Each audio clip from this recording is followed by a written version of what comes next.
Alright, so these are my picks for the UFC 88 Breakthrough event. For the main event, I got Chuck Liddell versus Rashad Evans. I got to go with Rashad Evans on that one. I think he's smart. I think he'll take middle ground. I think he'll hold the center, and if he needs to dance in order to not get hit for the first couple of rounds, he'll do it. I'm not saying it's going to be the most exciting fight in the world, but I think Evans takes it. I might be crazy. Rich Franklin versus Matt Hamill. I'm going with Rich Franklin on this one. Rich is my boy. I think he's going to win every fight he's in. I thought he was going to win both Silva fights. The dude is the man. He's going to destroy Matt Hamill and make him go back to the deaf school. All right, for Dan Henderson versus Rosamar Paul Harris. I feel bad for Dan Henderson for this one. I've looked at some video on Rosamar Paul Harris. The dude is amazing. I saw him on some fights on YouTube that he's had in other organizations around the world. I feel really bad for Dan Henderson. I really like Dan Henderson more, but I have to go with Rosamar Paul Harris for the victory on this one. I just think he's too strong, and that's just me. I got for Martin Kampmann versus Nate Marquardt. This is a hard one for me. This is kind of even for me. I was swinging towards Martin Kampmann for a while, and then I was swinging back towards Nate Marquardt. I didn't really know where to go. I'm going to go ahead and take Nate on this one, but it's a really hard call. As far as Don Young Kim versus Matt Brown, this is probably one of the easiest fights to call on this card, although anything can happen in MMA. Don Young Kim is going to win. Don Young Kim, he has it all over Matt Brown.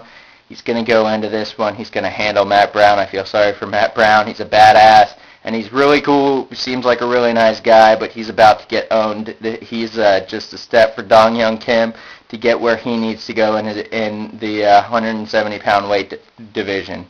So that's how I feel about that. We got Thiago Tavares versus Kurt Pellegrino.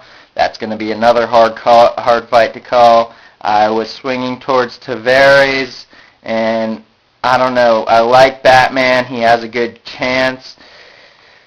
Shoot. I really didn't do too much thinking about this one, but I'll go ahead and go towards Kurt Pellegrino with that one. Then you got Tim Boesch versus Michael Pat. I'm one of the few people that's going to go with Michael Pat on this one. I think Michael Pat has it. I think Tim Boesch is a good hype machine. I think that's what he's being used for. He's being used the same way that Houston Alexander was being used. He's just not being as successful as Houston Alexander was in his first few fights. Houston Alexander will be out of the UFC soon, too. I don't like the dude. All right, so we got Michael Pat. So I got Michael Pat taking Tim Boesch. You got Jason McDonald versus Jason Lambert. Now, Jason Lambert is a tool. He went from heavyweight to middleweight. The dude, I just don't think he's as good as everybody wants him to think. I like Jason McDonald. He's very technical. He's very smart. He's not going to have as much ring rust as Jason Lambert, though Jason Lambert isn't going to have too much either. Jason Lambert's coming off a couple of losses. Jason McDonald has had a couple of losses in his last few fights. Jason McDonald should take this one. He already had a fight at UFC 87 in which he lost. He should be taking this fight against Jason Lambert. I say him taking it. Carnero versus Chonin. This is a hard one. I'm going to go with Chonin on this one, but it's really pretty much a dead heat. I believe Chonin has a victory over Anderson Silva, actually. Earlier in his career, but I'm just going to take Chonin over Carnero. That's really a hard call to make. That's all I got for this prediction season.